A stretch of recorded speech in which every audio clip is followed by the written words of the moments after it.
De regreso con las noticias para este lunes en las instantáneas de Acento TV. El Tribunal Colegiado del Distrito Judicial de Puerto Plata comenzó formalmente el juicio de fondo contra el pelotero Wander Samuel Franco Aybar, acusado de abuso sexual contra una menor de edad. Junto a él se encuentra la madre de la adolescente, Marta Vanessa Chevalier Almonte, quien enfrenta cargos de explotación sexual y lavado de activos.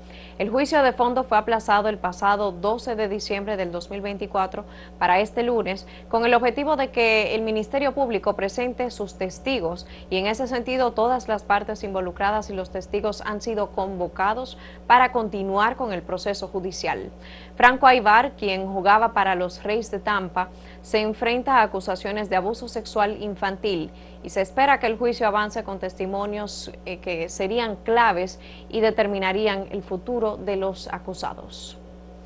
En otro orden, la Organización Mundial de la Salud, OMS, alertó anteriormente sobre una nueva variante de la COVID-19, la NB181, que comienza a propagarse en algunas partes del mundo. Ante esta alerta mundial, el ministro de Salud Pública, Víctor Atala, indicó que en República Dominicana no se han identificado la circulación de la nueva subvariante de la COVID-19, pero que desde el Ministerio de Salud están en alerta, reforzando la vigilancia epidemiológica y genómica en coordinación con los laboratorios nacionales y centros de investigación aliados.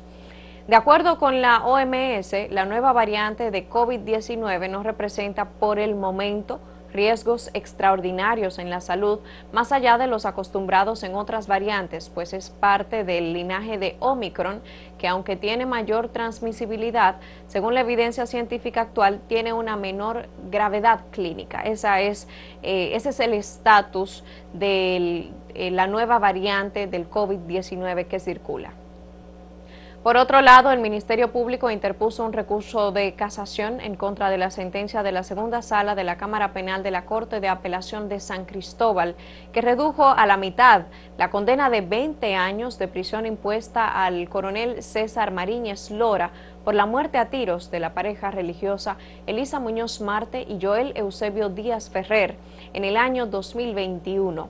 Estos policías fueron enjuiciados por la muerte a tiros de los esposos de 32 y 35 años de edad en ese momento, cuando se desplazaban en un automóvil por la autopista Duarte la noche del 30 de marzo del 2021. Además del asesinato de los esposos, el órgano de persecución penal también les atribuyó a los miembros de la uniformada incurrir en intento de asesinato contra los acompañantes de la pareja, los jóvenes Claudio Alberto Ramírez Lamais, herido en la balacera, y Carlos José Pérez Báez, quien resultó ileso. La sentencia que reduce la pena fue dictada por los jueces de la Corte de Apelación de San Cristóbal, Luis Domingo Sención Araujo, que es el presidente en funciones, Manuel de Jesús de la Rosa Barrientos y Lourdes Yanaire Rodríguez Arias. Entrando al plano internacional, el presidente de El Salvador, Nayib Bukele, dice que le tiene sin cuidado que lo llamen dictador ante la ola de críticas en su contra por las recientes detenciones de activistas de derechos humanos y acciones contra las ONGs. Una nueva ola de críticas, pues sabemos que desde que entró al poder esos han sido comentarios frecuentes. Nayib Bukele celebró el domingo el primer año de su segundo mandato con un acto solemne en el Teatro Nacional. En su discurso, el presidente de El Salvador acusó a las ONGs en el país de defender pandilleros y de activismo político y fustigó a organismos internacionales y a la prensa por sumarse a lo que llamó un ataque organizado contra su gobierno. Bukele enfrenta fuertes críticas por el arresto en mayo de Ruth López, abogada de una ONG que indagaba supuestos casos de corrupción estatal, y a familias de 252 venezolanos deportados por Washington y presos en El Salvador.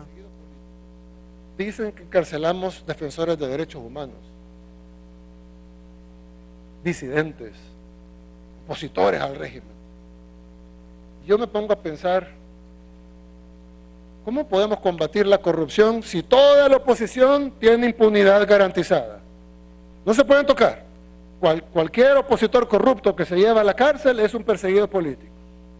Bukele fue reelegido con 85% de apoyo popular por su guerra antipandillas, que redujo a mínimos históricos la violencia en el país, con un régimen de excepción que permite detenciones masivas sin orden judicial. ¿Saben qué? Me tienen sin cuidado que me llamen dictador.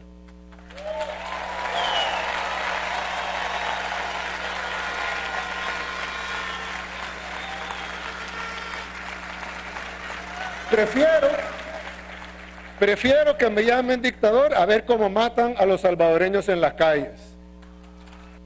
Según las ONGs, Bukele usa contra sus críticos o adversarios el régimen de excepción que impuso hace 3 años y por el cual 86.000 personas acusadas de pandilleros o cómplices han sido detenidas.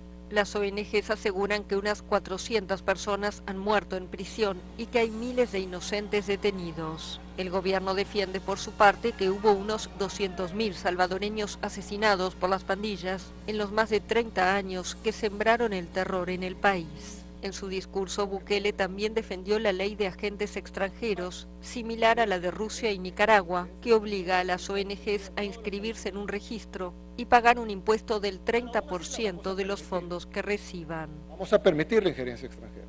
Lo único que vamos a exigirles es que paguen lo que pagan todos. En otro orden, 2 puentes se derrumbaron tras producirse explosiones durante la noche en el suroeste de Rusia, cerca de la frontera con Ucrania, dejando al menos 7 muertos, según las autoridades rusas, que investigan como si fuera acto de terrorismo. 2 puentes se derrumbaron tras explosiones ocurridas la noche del sábado en el suroeste de Rusia, cerca de la frontera con Ucrania, dejando al menos 7 muertos. El comité de investigación ruso, citado por la agencia estatal de noticias RIA, clasificó los incidentes como actos de terrorismo. La agencia indicó en un comunicado que en la región de Briansk, un puente de carretera se derrumbó como resultado de una explosión y agregó que en Kursk, un puente ferroviario también fue destruido por una explosión. El primer incidente ocurrió la noche del sábado, provocando el descarrilamiento de un tren, con 7 muertos y 66 heridos, incluidos 3 niños. La zona del accidente se encuentra a unos 100 kilómetros de Ucrania, donde Rusia lanzó una invasión en febrero de 2022. Hasta el momento las autoridades rusas no han establecido ningún vínculo con el conflicto de Ucrania y Kiev no ha hecho comentarios oficiales sobre el derrumbe de los puentes. El domingo por la mañana, el gobierno de la vecina región de Kursk anunció el derrumbe de un puente ferroviario que transportaba una locomotora, la cual cayó sobre la carretera y se incendió. Los conductores resultaron heridos y fueron trasladados al hospital. Al igual que Briansk, la región de Kursk limita con Ucrania. Las fuerzas ucranianas se apoderaron de 1.400 kilómetros cuadrados de la región tras una ofensiva sorpresa en agosto de 2024, pero Rusia ha recuperado el territorio desde entonces. Desde el comienzo del conflicto se han registrado casos de sabotaje a los ferrocarriles rusos en zonas cercanas a Ucrania, la mayoría de los cuales han sido perpetrados por jóvenes, en ocasiones menores de edad. Kiev no suele comentar los sabotajes en territorio ruso, pero a veces los celebra considerándolos respuestas legítimas a las ofensivas rusas contra su red ferroviaria. Eso sucede en Rusia y ahí ven un poco de la respuesta de Kiev, pero tenemos que seguir hablando de Rusia y Ucrania porque hay una nueva ronda de negociaciones entre ambos países para poner fin a la guerra que los opone y que empezó este lunes en Estambul con la mediación de Turquía. Esto fue anunciado por el Ministerio Ucraniano de Relaciones Exteriores. A continuación, los detalles. Nueva ronda de negociaciones entre Rusia y Ucrania para intentar poner fin a la guerra. Las conversaciones mediadas por Turquía comenzaron el lunes en Estambul. Poco antes del inicio de las negociaciones, el presidente de Ucrania, Volodymyr Zelensky, ratificó que su país estaba dispuesto a dar los pasos necesarios para la paz. La primera etapa de las conversaciones, el 16 de mayo, terminó con pocos resultados. La nueva etapa tiene lugar al día siguiente de un ataque ucraniano a gran escala en suelo ruso que alcanzó hasta Siberia.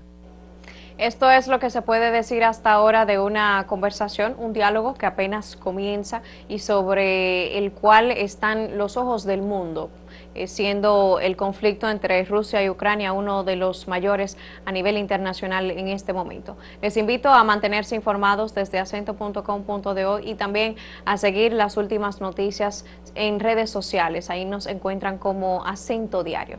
Soy Nicole Espejo, fue un placer haberles informado. Que tengan feliz resto de la tarde.